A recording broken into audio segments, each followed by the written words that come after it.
bem com vocês? Sou o professor Marcos, estarei com vocês aqui esta semana, como também nas próximas. Peço que vocês dêem pausa no vídeo aí, vai lá, corre em sua mochila, pegue seu lápis, pegue sua caneta, sua borracha e venha para a aula de História, ok? Lembrando que estamos no período junino, este período ele é marcado na história nordestina como um período de festejos, como um período de culinária típica, né? Fogueira, milho, as danças populares, como a questão da quadrilha, a dança do parafuso e tantas outras culturas que pertencem a essa região, que tanto passou por alguns desafios ao longo da história e ainda revive e ainda preserva essa cultura que está em nós, uma forma de pertencimento, ok? Então, hoje eu trago para vocês estes personagens, tá? Que é Lampião, ok? Eu, Lampião aqui. Como também a minha esposa ressuscitou, né, querida? Tudo bem? Olha, coisa linda. É quem? Isso mesmo, Maria Bonita. E a partir de agora, a gente vai adentrar ao conteúdo da aula de hoje. Anote aí. O cangaço. Cultura, política e economia da região Nordeste durante a República Velha. Pessoal, apenas destacando. O cangaço, ele não é algo recente, pelo contrário. O cangaço já existiu há muito tempo atrás, ok? Então, quando se fala de cangaço, o cangaço foi dividido em 3 etapas. Primeira, segunda e terceira. Professor, e Lampião? Lampião, ou Virgulindo, como era conhecido também, ele vai adentrar a qual geração? A terceira geração, que é uma das gerações mais recentes, que vai prevalecer aí entre 1920 a 1930, República Velha, não esqueça disso, ok? Então, vamos lá. Pessoal, talvez vocês estejam se perguntando, professor, o porquê do nome cangaço? Pessoal, cangaço é derivado de uma palavra de canga. Canga é esse instrumento aqui.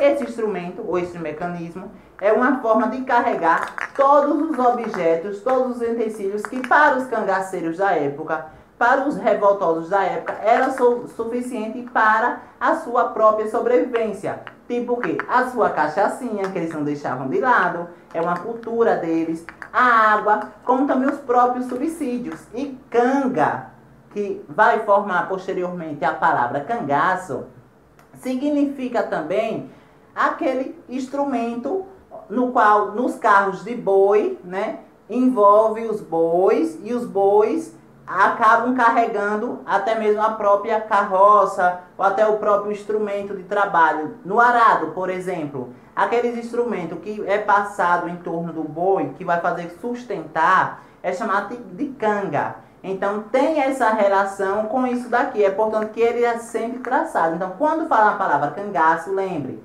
cangaço, derivado da palavra canga. Trazendo esse conceito para o cangaço, significa o quê?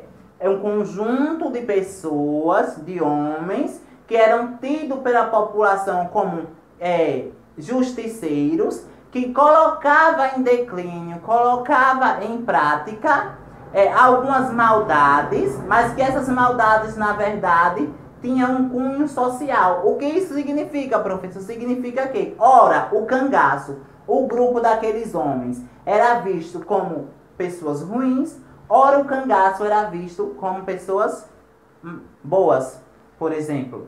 Pessoas ruins porque os meios, aliás, o meio não justifica o fim. O que isso significa dizer? Significa que, por mais que em determinadas localidades do Nordeste, eles retiraram da população rica o dinheiro e distribuíram para a população pobre, isso não justifica o fato dele matarem de forma cruel e com grande brutalidade determinados fazendeiros ou até mesmo donos de grandes propriedades de terra. Isso não justifica. Então, o cangaço, hoje ele é tido para o campo da história como um movimento do banditismo. Professor, o que significa a palavra banditismo? Banditismo significa mais nada que grupo de pessoas que luta em prol de um objetivo. Um grupo de pessoas que luta em prol de objetivos sociais, que luta contra as injustiças sociais. Que injustiças sociais são essas, professor? A desigualdade social.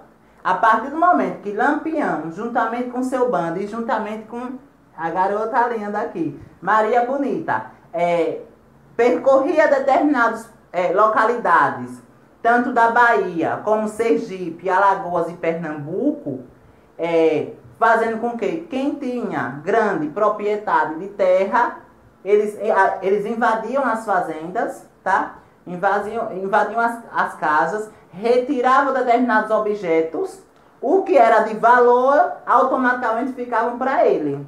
E ao mesmo tempo, o que não tinha um certo valor, se tratando de dinheiro, eles distribuíam para as pessoas pobres. Então, ele tem essas duas imagens. O cangaço sendo visto de uma forma benevolente, de algo bom, mas também o cangaço sendo visto como um aspecto negativo, pois para o governo da época, o cangaço significava uma ameaça ao próprio poder local e ao poder regional. Visto que, se vocês pararem para analisar, essa imagem aí que vai aparecer é de um jornal que circulou na época do governo da Bahia, ao qual dava uma recompensa para a pessoa que encontrasse o bando de Lampião, tá? Então, essa pessoa que encontrasse o bando de Lampião, que matasse, ou se não desse algumas informações sobre o paradeiro dele, juntamente com seu grupo, essa pessoa iria ganhar uma recompensa. Professor, e por que não pegaram o Lampião logo de cara? Por que não pegaram o bando de Lampião logo? Primeiro, pessoal, Lampião, juntamente com seu bando, ele dominava todo o sertão. Ele conhecia todas as localidades. Isso significa que, quando a Guarda Nacional da época vinha prender Lampião, Lampião normalmente se escondia na mata fechada, ou se não, entre rochas, que é a região ali de Candé São Francisco, de Piranhas, onde tem grandes rochas e grandes cavernas. Então, eles se escondiam ali, já como eles conheciam todo o território, todo o espaço, como uma forma de se esconder da Guarda Nacional. Quando a Guarda Nacional chegava em determinado local, já não encontrava mais o bando. Primeiro porque o bando, além de conhecer toda a região do sertão e do agreste, eles tinham características nômades. O que significa dizer características nômades, professor? Significa que eles não tinham uma residência local. Eles não moravam, por exemplo, na região de Piranhas, Alagoas. Eles não moravam na região de Xingó, Sergipe. Não. Eles circulavam todos esses estados. Sobretudo o estado de Alagoas, Sergipe, tá? Sergipe é a região ali de Poço Redondo, a região de Poço Redondo, Bahia, como também a própria região de Pernambuco, Ceará, Ceará. Então, ele vai dominar essa área. Então, quando a Guarda Nacional chegava, o Lampião já tinha mandado embora, já tinha fugido juntamente com os seus bandos, porque ele conhecia todos os elementos, todas as características geográficas, ele sabia de tudo isso, devido à experiência de vida, uma vez que Lampião, ele cresceu nessa região. Então, se ele cresceu, automaticamente ele conhecia todas as rotas, conhece todas as entradas, conhece todas as entranhas desses estados. Então, durou um certo tempo, na verdade, durou um longo tempo, até que a Guarda Nacional encontrasse o bando de Lampião. E outra coisa, várias vezes quando a Guarda Nacional, a mando do governador da época, vinha capturar Lampião, Lampião e seu bando se escondia sobre as rochas. E aí, quando a guarda iria passava no caso, o bando de Lampião, atira Maria Bonita, entendeu? Então, a Guarda Nacional era surpreendida pelo bando Lampião e pelo fato de que Lampião está em uma visão, tem uma visão superior, que é acima, automaticamente a Guarda Nacional não sabia de onde é que estava vindo os tiros. Então, ou a Guarda Nacional recuava, ou senão a Guarda Nacional acabava solidificando, recuando ou até mesmo morrendo. Então, cada grupo de Guarda Nacional que era atacado por Lampião, pelo grupo Lampião, acabava influenciando mais ainda a repercussão e a expansão das notícias do Lampião. Tipo, no Nordeste há um grupo de homens justiceiros que é visto pelos jornais, por exemplo, que é visto pelos jornais, pela imprensa, como algo negativo, como algo que representa a ameaça. Isso aí é a relação entre o Estado, entre a imprensa da época e Lampião. Aí vocês podem estar se perguntando, professor, me diga uma coisa. E no caso da população, o que a população achava? Vai depender muito das regiões. Existem relatos atualmente, ok? Existem relatos que é o seguinte. Quando o Lampião chegava em uma determinada propriedade, o dono daquela casa ou a dona daquela casa fugia com as crianças e quem tivesse ali naquela residência para a mata. Eles não ficavam dentro de casa, porque em determinadas propriedades Lampião era extremamente violento, chegando ao ponto de matar crianças, chegando ao ponto de fazer determinadas crueldades, não somente ele, como também o seu bando, como também até a própria Maria Bonita, ela ia também aos ataques, ela acompanhava Lampião. Era o que, olha? Fala aí, média, boa tarde por menino. Olha, quer falar não? Tá bom, tá bom. Então, Maria Bonita, ela seguia Lampião. Vocês não pensem que Maria Bonita ficava lá no meio do mato, na mata fechada, e Lampião ia com seu bando atacar uma propriedade. Não. Pelo contrário, era Lampião de um lado e Maria Bonita do outro. Então os dois tinham essa cumplicidade, sobretudo a questão do respeito. Aí agora vocês imaginam aí, professor, você sempre fala que na República Velha é marcado pela questão do machismo, pela desigualdade social. E como é que pode uma mulher participar de um movimento composto pela maioria de homens? Imagina aí a repercussão, imagina aí a repressão que a própria Maria Bonita passou durante esses movimentos, durante esse período que ela conviveu com Lampião. Mas Lampião, ele tinha uma relação muito intrínseca com Maria Bonita. Era uma relação de respeito, tá? Uma relação de cumplicidade. Isso são fatores muito essenciais para entender melhor. Então, Maria Bonita, que nasceu na cidade de Glória, Bahia, ela vai ser a primeira mulher a participar de um grupo de cangaceiros. As outras gerações anteriores não teve participação de mulheres não, foi somente o homem. Aí agora, uma das primeiras repercussões quando Maria Bonita entrou no cangaço foi o seguinte: os colegas de Lampião alegavam que Lampião, com a presença de uma mulher naquele bando, não seria respeitado pela população da época. Tem aí a primeira questão. Porque Lampião iria se deixar levar pelo amor de Maria Bonita e automaticamente iria deixar de lado o seu bando. Então, Maria Bonita passou por essa repressão, passou aí por esse processo de discriminação, que hoje Maria Bonita ela é representada, de certa forma, com viés como viés de representação de empoderamento, que quer queira que não, ela teve um grande papel na pessoa de Lampião. E agora eu trago para vocês, pessoal, algumas características básicas sobre o cangaço. Por exemplo, descobriram recentemente que algumas pesquisas desenvolvidas recentemente perceberam que mediante os relatos e as memórias de pessoas que viveram essa época, tem pessoas vivas ainda, viu pessoal, que viveram essa época, que viveram com Lampião, que era uma prática comum, era uma cultura dos cangaceiros não ter relação sexual nas sextas-feiras, por exemplo. E quando Lampião, por exemplo, iria atacar uma propriedade amanhã, ele não poderia ter nenhum contato com Maria Bonita hoje. Então é uma forma de discriminação, mas só que nós, enquanto seres sociais, devemos analisar o contexto da época. Hoje é discriminação, mas será que naquele período era discriminação mesmo? Será, Maria Bonita? Será que você não participou dos movimentos? Será que você não participou de todas as lutas? Me responda aí, Maria Bonita. Ei, Maria Bonita? Não, falo não. Ela não quer falar hoje. Tá bom, vou respeitar o seu espaço, ok?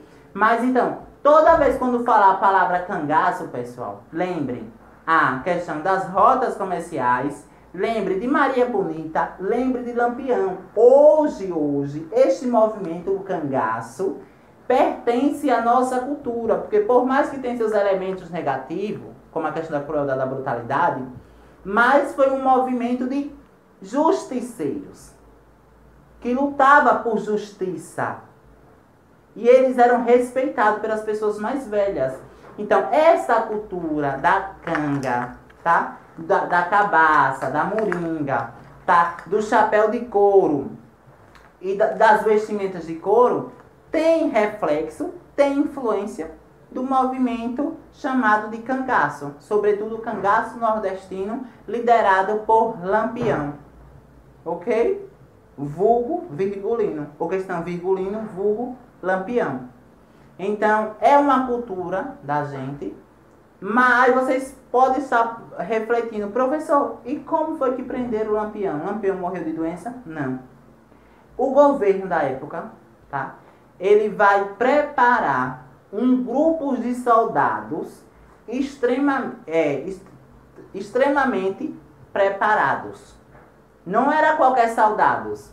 Antigamente, quando vinha para atacar Lampião, era 10, 60 soldados, né? Contando aí que aproximadamente era de 35 a 40 cangaceiros que pertencia ao bando de Lampião. Então, o governo vai preparar um ataque com apoio de aviões, com apoio de armas bélicas. O que é armas bélicas? Armas já totalmente preparadas, ok? Como metralhadora, por exemplo, enquanto Lampião usava mais a espingarda. Então, de um lado nós temos a metralhadora, algo mais tecnológico, mais avançado, do outro lado a espingarda. Enquanto o bando Lampião dava 2 tiros, a metralhadora já tinha estraçalhado todinho o bando, né? Então foi o que ocorreu. O bando, ele foi cercado pelas tropas do governo federal e em seguida foram mortos.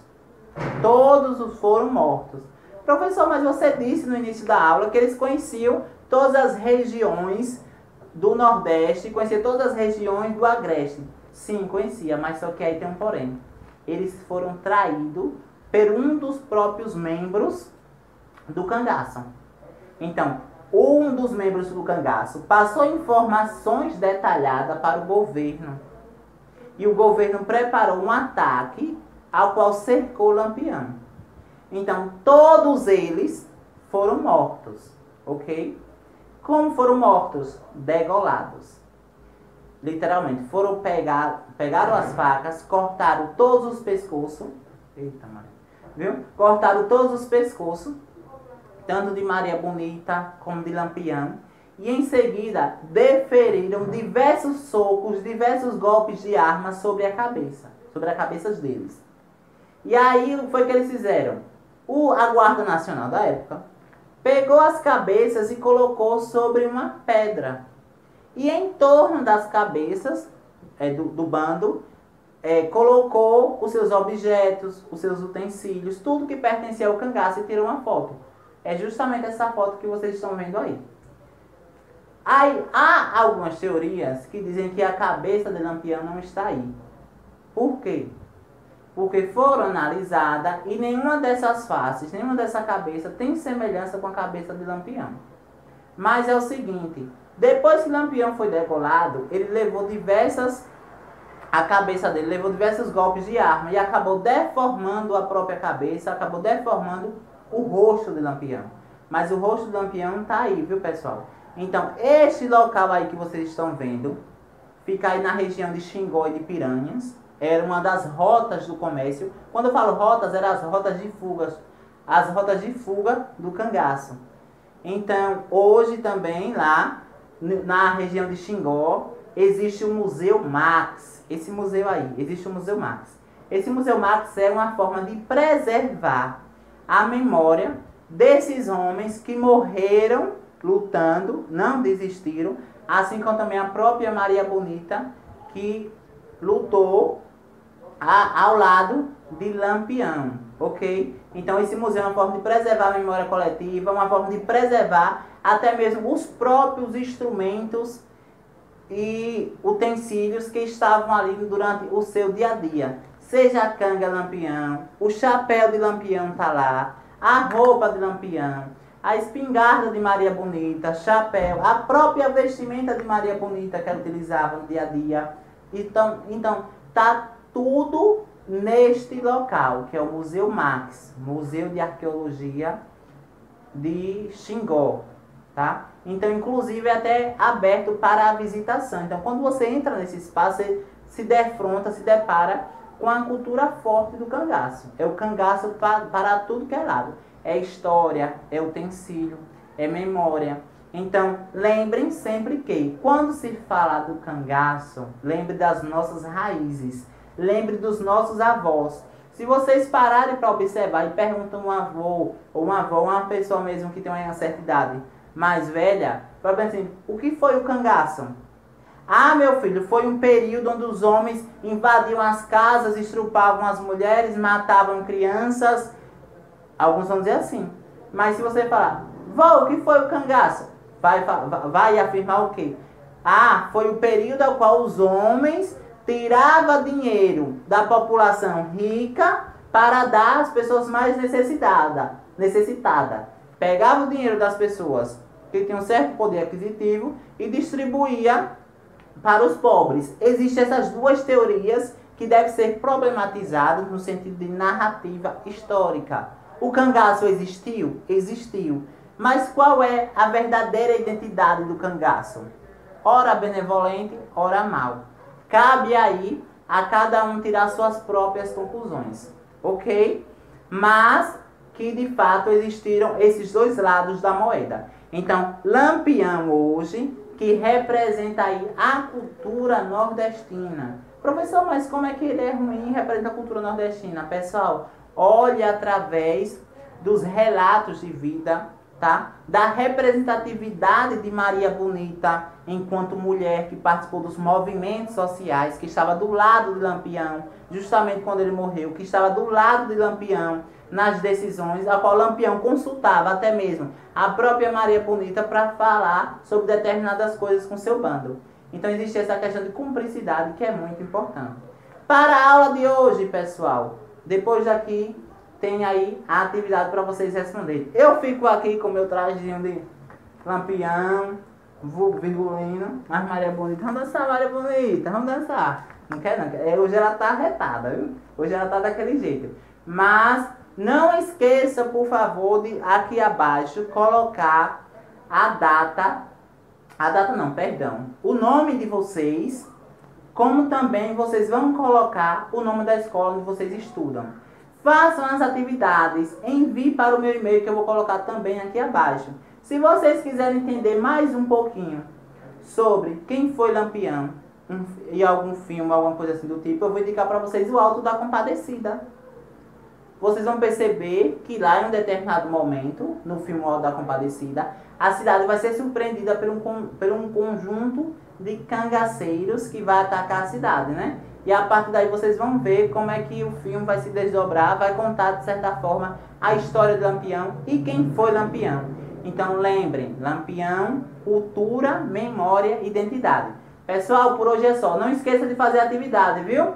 Valeu!